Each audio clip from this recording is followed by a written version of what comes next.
ဒါအဲ့ဒီတွေ့တာမှုကိုတွေ့တာမှုသူတော်တွေ့တာမှုက special ကုတဲ့ဆေးမျိုးပဲဒီဆေးကိုတောက်လိုက်ဒီတရားကိုနှလုံးသွင်းလိုက်လို့ရှိရင်အဲ့ဒီအကျိုးကျေးဇူးတွေရလာမယ်ပြောတယ်နောက်တစ်ခုကတော့ဘာနှလုံးသွင်းရမလဲဆိုရင်အာဟာရိပฏิကူလတင်ညာတဲ့ကိုစားတဲ့အစာအာဟာရတွေနဲ့ပတ်သက်ပြီးတော့ရုံစရာတွေကိုတွေးတောကြည့်ပါအစာအာဟာရနဲ့ပတ်သက်ပြီးရုံမွဲရာတွေကိုတွေးတောပါရသောအပြင်စဉ်းစားကြည့်ရင်ဘာလေးကကောင်းတယ်ဘယ်ဟင်းလေးကကောင်းတယ်ဘယ်အသီးနှံလေးကကောင်းတယ်ဆိုပြီးတော့ကောင်းတာပဲတွေးပြီးတော့စားကြတယ်ဟောအဲ့ဒါလို့စားမယ်ဆိုရင်ရတ္တတဏှာကိုဖယ်ရှားနိုင်မှာမဟုတ်ဘူးဒူရင်ဒီကြိုက်တယ်လို့ကလည်းဒူရင်ဒီလေးပါစက်သားကြိုက်ရင်လည်းစက်သားလေးနဲ့အဲ့လိုလူတွေဟာကြိုက်လို့စားတဲ့အဆင့်မျိုးရောက်သွားတယ်မြတ်စွာဘုရားကိုယ်တိုင်ကအစာအာဟာရစားတာဟာခန္ဓာကိုယ်တည်တံ့ပြီးကျန်းမာဖို့စားတယ်ဆိုတဲ့အတွေးကိုတွေးခိုင်းတာပြီသားအဲ့လိုမတွေးဘဲနဲ့ကြိုက်လို့စားတာမျိုးဆိုရင်ရတ္တတဏှာလွှမ်းမိုးလာမှာပဲအဲ့လိုမဖြစ်ရအောင်မကျန်းမာဖြစ်နေတဲ့အချိန်မှာဆိုလို့ရှိရင်ကိုစားတဲ့အစာအာဟာရရဲ့အနေထားတစ်ခုကိုဆင်ញင်သုံးသပ်ပြီးတော့ကြည့်ရိုးရိုးလေးပဲတွေးကိုစားတော့မဲ့ထမင်းကိုစားလိုက်ပြီးပါဇက်ထဲထည့်လိုက်တဲ့အချိန်ကစပြီးတော့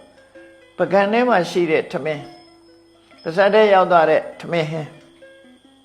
မတူတော့ဘူးပါဇက်ထဲရောက်သွားပြီးပြန်ထွေးထုတ်ပြီးဘယ်သူမှစားမှာမဟုတ်တော့ပါဇက်ထဲမရောက်ခင်တော့သူများကိုကျွေးလို့ရသေးတယ်ထမင်းပကံထဲကထမင်းဟင်းကျွေးလို့ရကိုယ်ပါဇက်ထဲရောက်သွားလိုက်တာနဲ့တပြိုင်နက်ခန္ဓာကိုယ်နဲ့လည်းထိတွေ့လိုက်ရောအတွင်းနဲ့လည်းထွေးတိလိုက်ရောယွန်းစရာဖြစ်သွားခွေးအံပတ်လို့ဖြစ်သွားသူကစားမှာမဟုတ်တော့အဲ့လိုမျိုးဆင်ញင်ရမယ်လို့ဆိုတော့တယ်နော်အဲ့ဒါဆိုလို့ရှိရင်ငါစားလိုက်တဲ့အစာအာဟာရလေးဟာအပြင်ဘက်မှာသာဖွဲရရမွေးကြိုင်လှပါအခုခေတ်ဆိုလို့ရှိရင်တော့သူကအစာတစ်ခုကိုလှအောင်လည်းလုပ်တယ်မျက်စိပတာရဖြစ်အောင်လှအောင်လည်းပြင်တယ်ပြီးရင်အနံ့လည်းကောင်းအောင်လုပ်တယ်ပြီးတော့ဝါလိုက်တဲ့အခါမှာတချို့အစားအစာကျွတ်မြည်အတန်လေးလည်းကောင်းအောင်လုပ်ထားတယ်နောက်ရှားပေါ်ရောက်တဲ့အခါအထီးတွေ့လေးလည်းကောင်းအောင်လုပ်ထားတယ်ဥပမာပူရမယ့်ဟာဆိုကော်ဖီဆိုရင်ပူလေးရေခဲမုတ်ဆိုအေးလေးဒါအထီးတွေ့ပဲကောင်းပြင်ဆင်ထားကြတာအရသာလည်းကောင်းအဲ့လို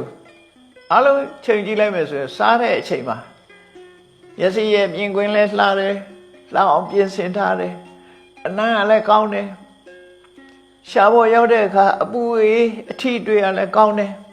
အဲ့မှာရှားကိစ္စမဟုတ်သေးဘူးเนาะအနံ့လေးကလည်းကောင်းတယ်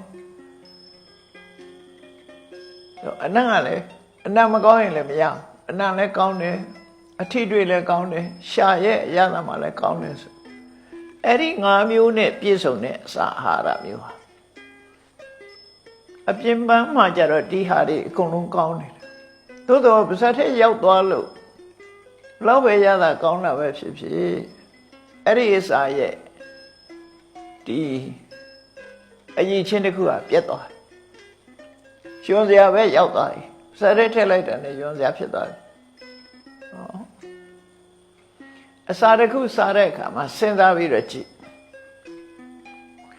ကော်ဖီတောက်တယ်ဆိုတော့ကော်ဖီတောက်တယ်ဆိုရင်ကော်ဖီပူလေးတောက်ချင်တဲ့ပုဂ္ဂိုလ်ကအေးနေမကောင်းအဲ့တော့ပူတာအေးတာကိုသိတာပါတော့ဆိုလို့ရှိရင်ဖုဒ္ဓဘာယုံကိုသိတဲ့ကာယဝိညာဉ်စိတ်ဖြစ်တယ်အဲ့ဒီအချိန်မှာအရသာမဟုတ်သေးဘူးပူတာအေးတာဖုဒ္ဓဘာယုံနဲ့ဆိုင်တယ်နောက်ပထမဆုံးကကော်ဖီအနံ့ကလေးကမှုေးတယ်ဒါနှာခေါင်းနဲ့ဆိုင်ရှားနဲ့ကိုမဆိုင်သေးဘူးနှာခေါင်းနဲ့ဆိုင်တယ်အထီးတွေ့ကာယပတာရနဲ့ဆိုင်တယ်ရှားပေါ်ရောက်တဲ့အခါမှာခါကြိုက်တဲ့လူကခါလေးချိုလေးကြိုက်တဲ့စိမ့်လေးကြိုက်တဲ့လူကစိမ့်လေး အဲ့ကြတော့မှရှာရဲ့အရာမျက်စိတို့နားတို့နဲ့မတူအစာစားတာဘာပဲဖြစ်ဖြစ်ပါးစပ်ထဲထည့်လိုက်တာနဲ့တပြိုင်နက်အနတ်အရင်ရတယ်ပြီးရင်ပူတယ်အေးတယ်မာတယ်ပြော့တယ်ပြီးတဲ့အခါမှဝါလိုက်တော့မှအရသာဒီသုံးခုဟာဖြစ်လာသုံးမျိုးခံစားရတယ်အဲ့တော့အနတ်နဲ့ပတ်သက်ပြီးခံစားရတာကြတော့ခန္ဓာပတာရခန္ဓာဝိညာဉ်လို့ခေါ်တယ်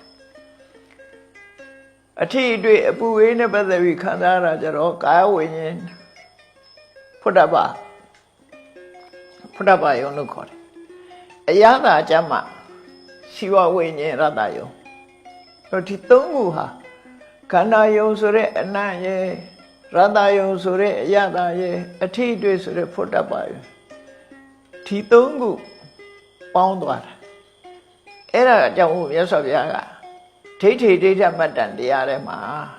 မုတေမုဒ္ဒမတ္တံလို့ဒီသုံးခုကိုဟောတာပါဇတ်ထဲလိုက်လို့ရှိရင်မုတေမုဒ္ဒမတ္တံဘာသိရမလဲအနံလည်းသိတယ်အထီးတွေ့လည်းသိတယ်ရတာလည်းသိတယ်သုံးမျိုးအဲ့သုံးမျိုးဟာစားတိုင်းသတိထားကြည့်ဒီသုံးမျိုးတွေ့လေသို့တော့အာဟာရေပဋိကူလတင်ညာဆိုတာကြတော့ကိုစမ်းလိုက်တဲ့အစာဟာပါးစပ်ထဲမရောက်ခင်ထိအောင်တန်ရှင်းတဲ့တက်ရတယ်ပါးစပ်ထဲထည့်လိုက်တာနဲ့တပြိုင်တည်းယွန်စရာဖြစ်သွားပြီဒါပါးစပ်ထဲပဲရှိသေးတဲ့ယွန်စရာဖြစ်သွားပြီမျိုးချလိုက်လို့ဘိုက်ထဲရောက်သွားပြီအစာကြေချက်သွားပြီးတဲ့နောက်မှာဆိုလို့ရှိရင်တော့အနန္တကပူဆိုးလာတယ်စားတော့ကတော့တပြောတစ်ပါးကြီးထမင်းဝိုင်းမှာစားကြတယ်အစာကြေသွားလို့အဲ့ဒီအစာအာဟာရတွေရဲ့ပြောင်းလဲမှုနဲ့ခန္ဓာကိုယ်ကထွက်လာပြီဆိုတဲ့အခါကျတော့တွိုင်းလက်ထဲဝင်ပြီးတယောက်တည်းပဲအဲ့ဒါကိုတွေးခိုင်းတာဖေဟာဒါမဟုတ်ဘူးလားဆိုဟုတ်တယ်ဒါကကမ္မထမ်းလားဒါကမ္မထမ်းပဲနော်အစာအာဟာရဟာပါးစပ်ထဲမရောက်ခင်လေးတင်ကောင်းတာပါလားဟိုဘက်ရောက်သွားတာနဲ့တပြိုင်နက်အကုန်ယွန်းစရာပါလားဆိုအာရိပတိကုလတင်ညာဆိုအဲ့ဒါပြောနော်အဲ့ဒါထိအောင်တွေးထားလို့ရှိရင်တွေ့တာမှုဆိုတာမရှိတော့အစာအာဟာရနဲ့ပတ်သက်ပြီးတွေ့တာမှုရတ္တတနာဆိုအများကြီးရောနေသွားပြီစားရတဲ့ကိုကချမ်းသာဖို့အတွက်စားတယ်အသက်ရှိဖို့အတွက်စားတယ်ကြိုက်လို့စားတာဘာတော့သက်ရှိဖို့အတွက်စားတယ်ဆိုတဲ့အဓိပ္ပာယ်မျိုးရောက်တယ်စားလိုက်တဲ့အစာဟာလည်းမမောစရာမရှိဘူးဇာတ်ထဲမရောက်ခင်လေးတွေပဲတန်ရှင်းတယ်ဇာတ်ထဲရောက်သွားတဲ့နောက်က